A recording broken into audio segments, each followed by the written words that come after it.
I am Nayan Chanda, editor of YaleGlobal Online, and we are very pleased to have with us in our studios Professor Hillard Huntington. He is the executive director of Energy Modeling Forum of Stanford University. And he has been an expert on energy issues and has been currently working on the energy and climate change. But this morning, we want to talk to Professor Huntington about the Iran sanctions and the impact of Iran sanctions on oil market and possibility of a conflict with Iran that might affect the world economy. So Professor Huntington, welcome to Yale. Thank you very much. Pleased to be here. So just to get an idea, Iran is the third largest supplier of oil and gas to the world. What actually is the volume? What's the quantity that they're Well, yes, the amount that they can actually produce. At least if we're going with published data now, right, for the most part, because it's a little difficult sometimes because they are going under sanctions, and it's difficult to tell for sure. But about 3.5 million barrels per day is their production capability. They could be producing more if they wanted to, and that's kind of the numbers that they're talking about. And so, from what you understand, has the entire Iranian export has been stopped, or are they still exporting some quantity? I think they're still exporting some quantities, but it's been really shut down quite a bit by the sanctions. The other thing I should probably say, that 3.5 million barrels per day, that's really the number, I think, of the net amount that they have to export out of their country. They also are users of oil, and they often are importing their gasoline if they can, and that's another constraint put on the system by the sanctions. It's more difficult for them to use the they gasoline. import gasoline because they don't have enough refineries? Yeah, that's right. That's right. That's exactly right. Yeah. And so that is affected too, their ability to Yes, that's being affected by the sanctions as well. Okay.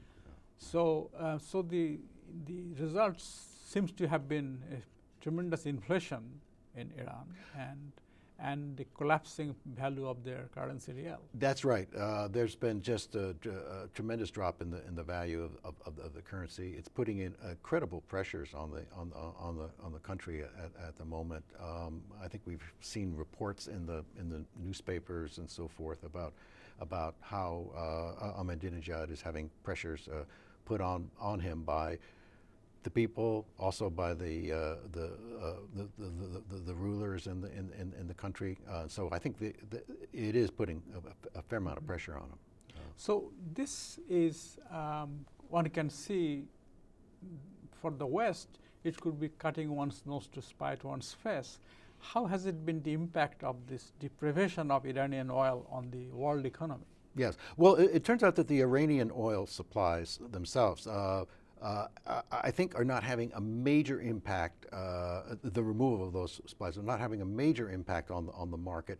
And I think one of the reasons is that there's the availability of surplus capacity outside of Iran, which really offsets that. And a good example is the Energy Information Administration in Washington runs an account of how much excess capacity is available in the market today, and they're suggesting something like maybe 2.5 million barrels per day out of almost 3.5. So there's quite a bit of capability there, and then there's also other stockpiles that people can use as well. So I don't think it's. I mean, it's probably having some effect on the market, but it's not having a major effect. Saudis, particularly, I think, and it's particularly Saudi Arabia. That's right. That's what I should have emphasized. They have been producing extra supplies they're giving. Yeah, the production, the expansion of production in Saudi Arabia has really increased a lot over the last 12 months.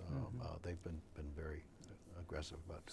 So the rise in the gas price in the United States, does it have anything to do with the Iranian sanction, or has something? Well, totally it's a good deal complicated. Some of it is clearly due to that.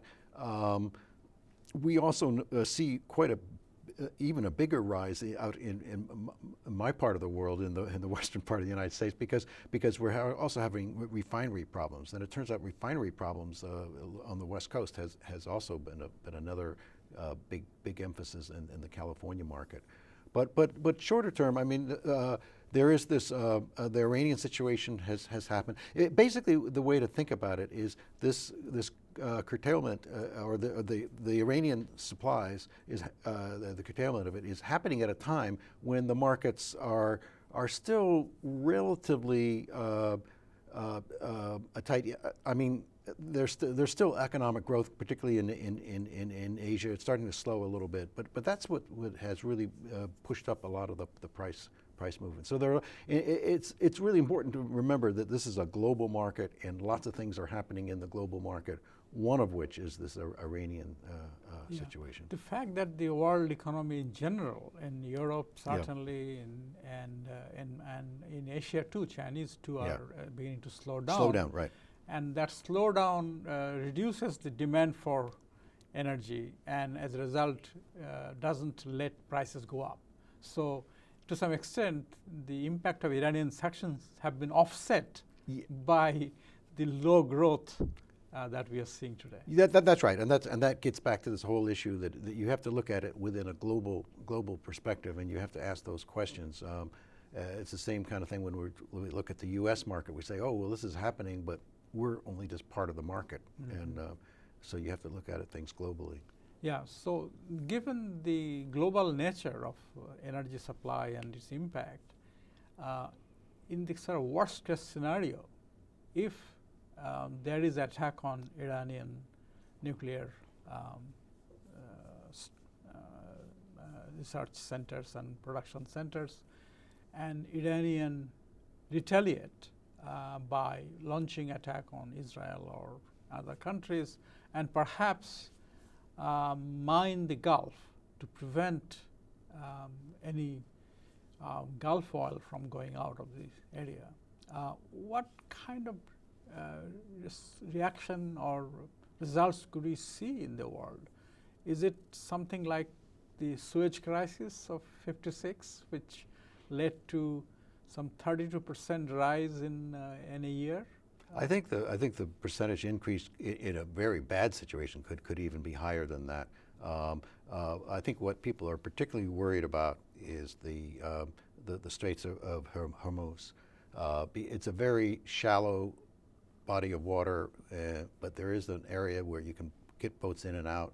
But it's an excellent place if you wanted to try to shut down production and shut down the shipment of oil.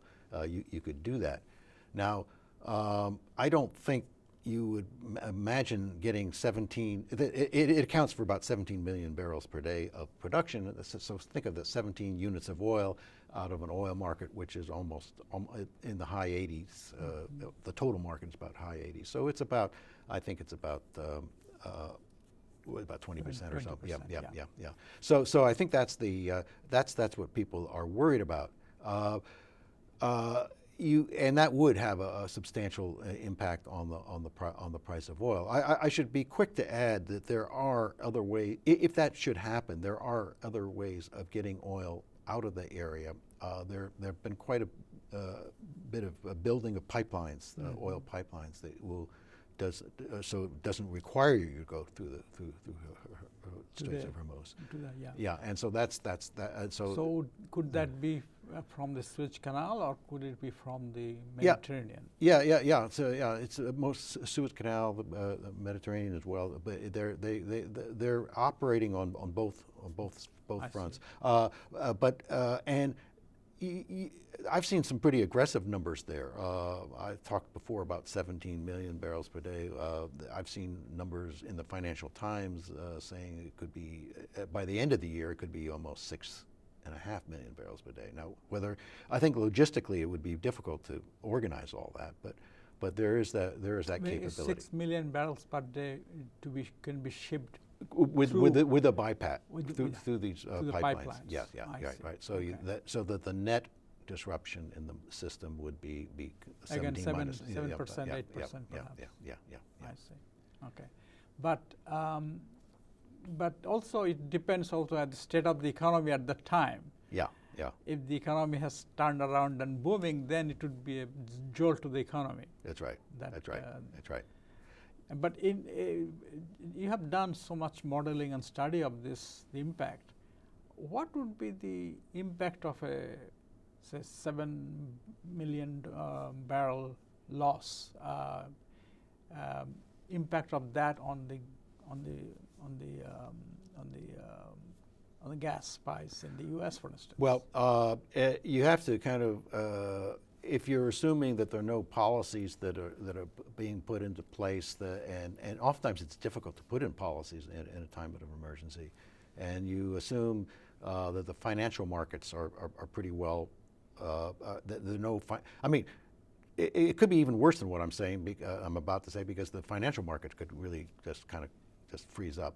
But you could get some substantial. You could get a kind of a one-time jolt in the system, which I think some of my estimates in the very worst situation could be maybe oil prices more than doubling, and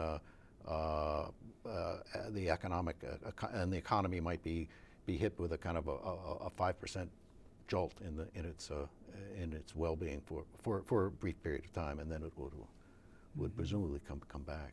Yeah. But it's very difficult to put those numbers on. I actually spent more time looking at a kind of a case where more just a part of the disruption, part of the Straits of Hormuz go out, and that's a kind of a more milder impact, with about 1% of the impact, 1% of the GDP being affected, which is still serious. I mean, it's still 1% doesn't sound like a lot, but that's basically what we're spending for our military in Iraq and Afghanistan. So it's 1% of GDP, of U.S. GDP. I see. Yeah. So, and also brings another question up to, in case of a conflict, the U.S. military would inevitably be involved. You know, even if Israel initiates the action, U.S. would be involved. And any idea as to what could be the economic cost of that kind of involvement? No, I'm probably not the best person to really talk about that, in the sense that, first of all, I notice that when people talk about this estimate, they have very different concepts of costs that they're putting in. Obviously, some people put in the cost of people being killed in the war, or taking care of the veterans afterwards, and things like this, and so I find people use different cost estimates of that. So I don't have a good answer for you there. Could we move to the other area of your study, is the question of environment, climate change, and energy usage. Right now, oil and gas constitute perhaps the bulk of energy usage today. Do you foresee alternative energy use rising in a significant way in the next, say, 10, 15 years? Yes, I would put it even maybe a longer term strategy, even longer than that, for it to happen. I think there's going to be some dramatic changes that take place.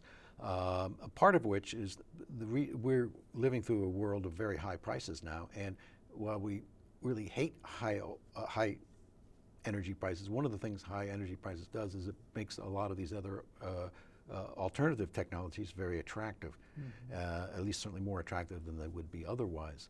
And so what's happening in this situation is a lot of competition, and I think there are a lot of people developing new renewable technologies.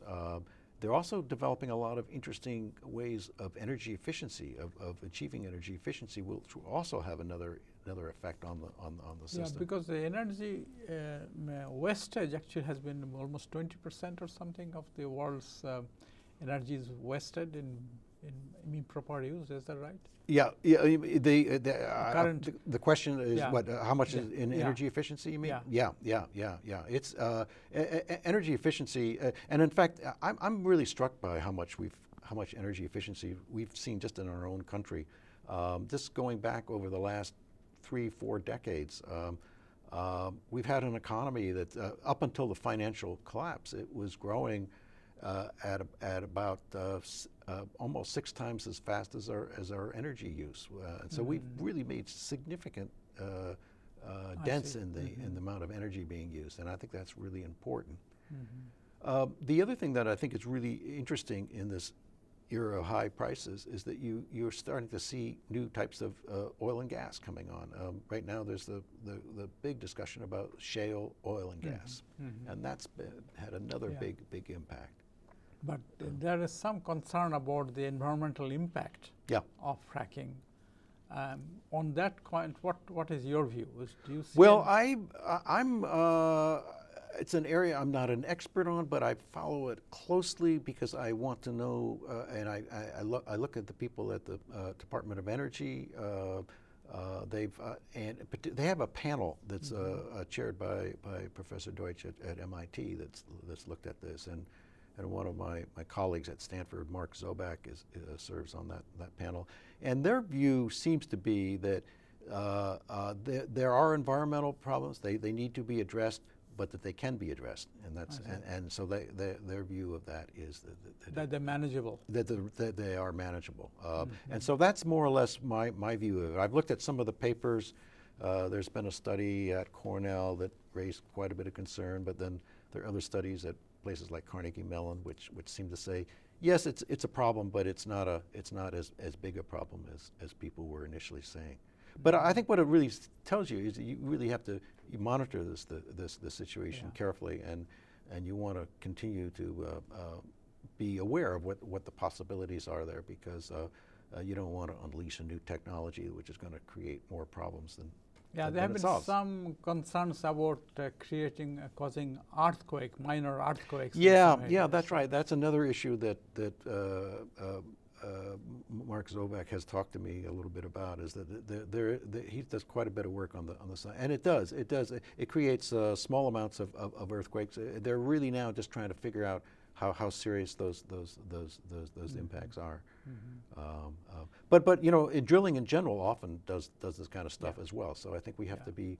There's always, what I often tell my students is that any energy technology, including solar and renewable, they all have risk involved in it, and you just have to the degree of risk. And yes, exactly. Risk is very important. Yeah. The other final question is that 4 or 5 years ago, there's a lot of talk about peak oil, that we are coming to the end of the oil supply, and you don't hear anymore. What is your view? Are we seeing end of the oil supply? What's your forecast? Well, I think the term peak oil is unfortunate because it doesn't really say why is it peaking and so forth. But I think the notion that they're trying to get across, the people who are making this case, is that the oil and the gas that we're finding is more expensive than the resources that we found previously.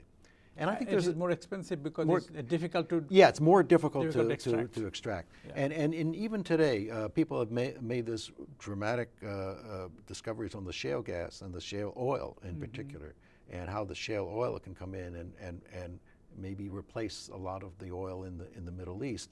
I think you have to bring in the cost element of it, which is that this oil is available, but it's more costly than the oil in the Middle East. And if the Saudis all of a sudden see a reduction in their supplies, they might decide to produce more of that. So I mean, I'm not.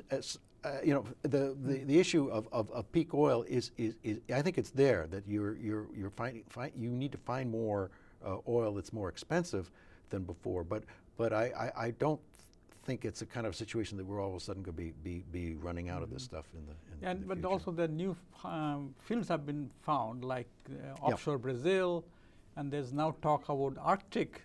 Exactly. And I think that's good, and I think that's right. These sources are coming on. They're more expensive than we've been getting before, but they are coming on, and I think that's the notion. Is that it's not that we're going to run out of this resource. It's the fact that it's going to be it's going to be more expensive, and we're already seeing prices today that support these kinds of resources being developed, and so that's what's going to happen. So the energy independence has been a slogan in the United States for the past few years.